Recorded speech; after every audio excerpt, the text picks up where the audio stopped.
अस्सलाम वालेकुम मलगुरो मौलाना फजलुर रहमान से परुन په पार्लिमेंट کې د عمران خان او د پی ټی آی په حق کې ډیر غټ تقریر کړی دی چې په دغه تقریر کې اسټابلیشمنت حواله سره هم مولانا فضلور رحمان صاحب ډیر غټ خبرې کړې دي د شهباز شریف او د نواز شریف حکومت ته هم ډیر غټ خبرې کړې دي په هغه باندې تفصیلا خبره کو چې مولانا فضلور رحمان صاحب په دغه تقریر کې څه خبرې کړې دي واغې نه مخکې اختر مینګل صاحب چې کوم دی هغه هم څه اهم بیانات جاری کړي دي دوه غټ بیانات جاری کړي چې په هغه باندې هم په دې ویډیو کې خبره کو ټول پهلا اختر مینګل چې کوم بیان جاری کړی دی اختر مینګل ویلي دي چې عمران خان د ماده مس کلندر اعلان وکړي مونږ ور سره ولاړ یو مونږ عمران خان سره یو اسټابلیشمنت وای چې د خزه وای اسټابلیشمنت د خزه خاون معاملات کې هم دخل اندازي کوي دا اختر مینګل دا بیان جاری کړی بل بیان دا جاری کړی دی چې په دې ملک میډیا پارلیمنت آئین تقریبا هر ادارې د پاره تحریک چلیدل دي خو چرته په خوب کې به هم چا نه ویلي چې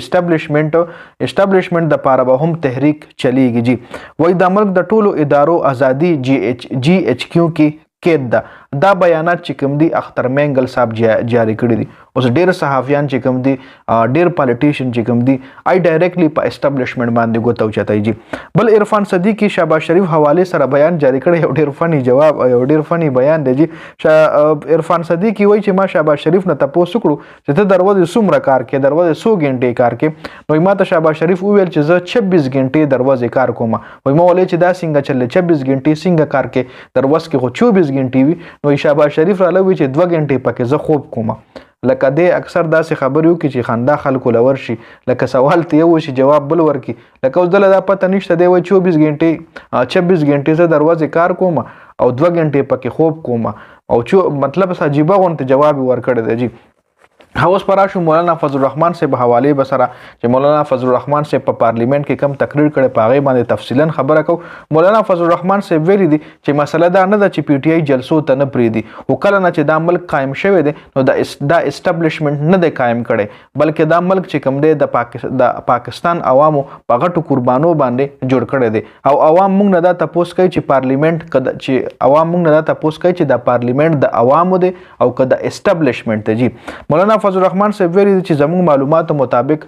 ټول اسمبلیانې خرڅ شوي دي موږ په خپل لاسونو خپل مشران هغه خلک جوړ کړي دي کم خلک چې زموږ ماتحت پکارو بل مولانا فضل الرحمن حکومت حواله سره ویلي دي چې کله هم حکومت فیل شي نو موږ عوام ته سوایو چې دیوالونو شاته کم خلک ناستي هغه موږ کنټرول کوي نواز شریف شهباز شریف بلاول بوټو ته او زرداری ته ټولو ته دا پیغام چې کوم دی او مولانا صاحب په خپل تقریر کې جاری کړی دی چې تاسو حکومت پرې دی ځکه منډیټ د عمران خان دی او عمران خان د حکومت پرې دی د دې عمران خان د دې حکومت قابل چې کوم دی هغه عمران خان دی جی منډیټ هغه سره او تاسو په غلا باندې په دې حکومت کې ناسې جی بل مولانا فضل الرحمن صاحب ویلي دي چې موږ په 2 مئی باندې یو تحریک چلاو په کراچۍ کې به میلیون مارچ کو او کچا زموږ د ادرولو کوشش کو نه به خپل ځان په خپل ذمہ دار وي ځکه موږ ادریدو والا نه یو جی مولانا فضل الرحمن صاحب په اسمبلی کې پرون په پارلیمنت کې دا ډېر غټ تقریر جاری کړی چې په دې کې هر چا له قراره جواب ورکړی دی او دا عمران خان پکې भरपूर سایډ ایکسټری دی جی نو دا پرونه اپډیټ سو د ویډیو کتلو زیاته مننه جی والسلام